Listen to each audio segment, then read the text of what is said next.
Chapter 39 of Genesis reinserts the story of Joseph in Egypt, showing here a combination of affliction, temptation, and at the same time, the continuous care of God in the midst of adversities. By the mercy of God, Joseph was sold to a wealthy and important official of Pharaoh, named Potiphar. God was always with Joseph, watching over him, protecting him, and blessing him. The chapter begins with Joseph being taken to Egypt, and Potiphar, an officer of Pharaoh, bought him from the hand of the Ishmaelites who had brought him there. Seeing that God was with Joseph and that everything he did prospered in his hand, Potiphar put him in charge of his house and gave him control over all he had. The official Potiphar observed that the progress he was having was a result of Joseph's presence and admitted that this was happening because God was with him. Joseph became a great administrator of Potiphar's house and business, showing that he who is faithful to God in little will be put in charge and exalted in much. The house of the officer Potiphar was blessed by God due to the compassion and love that God had for Joseph.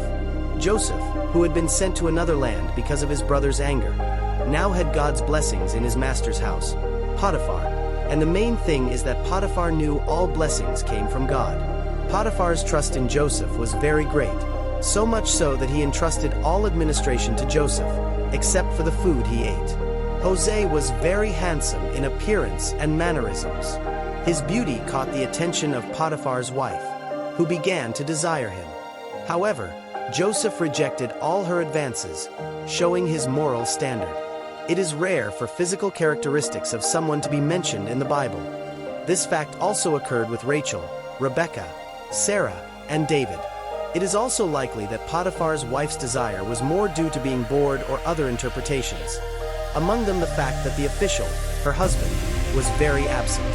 God, by always being with Joseph, demonstrates his honesty and altruism. The powerful presence of God in Joseph's life helped him resist temptations. Joseph remained faithful to dignified and moral principles, telling Potiphar's wife that he believed in another God, a God of justice and honor, the one and true God. However, Potiphar's wife took advantage of a moment when Joseph was alone to harass him. A captive might wear few clothes because of the hot climate in Egypt. Then, the officer's wife grabbed Joseph. During this moment of refusal and harassment, he managed to escape, but left a part of his clothing in her hand. Potiphar's wife, after being rejected, took revenge and called one of the household servants to report the incident.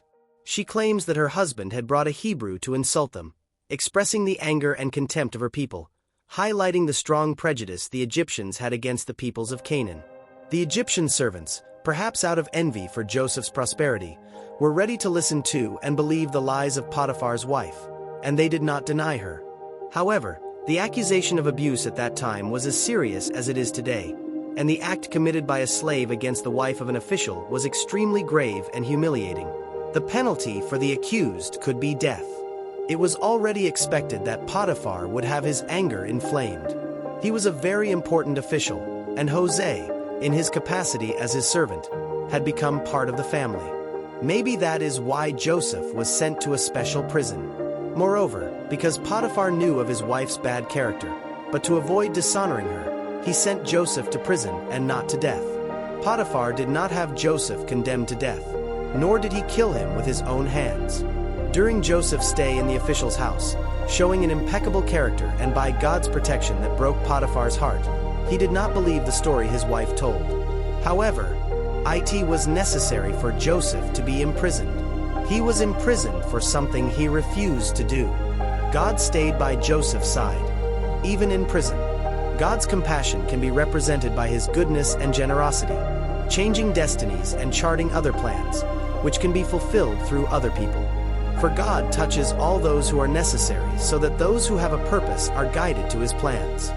Then, in prison, Joseph experienced the love and loyalty of God, who fulfilled his promise by standing by his people, even in difficult conditions.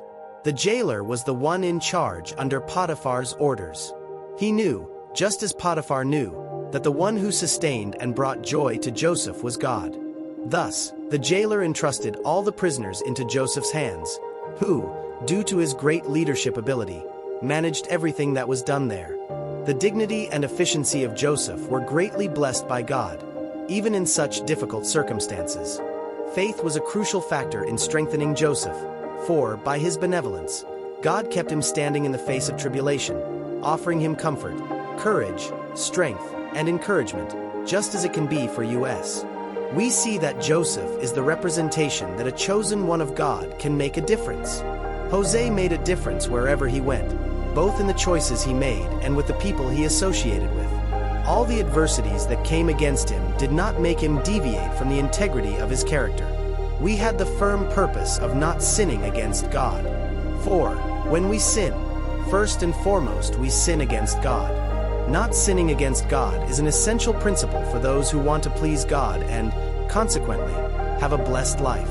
As in Romans 8:28, which says, "All things work together for the good of those who love God."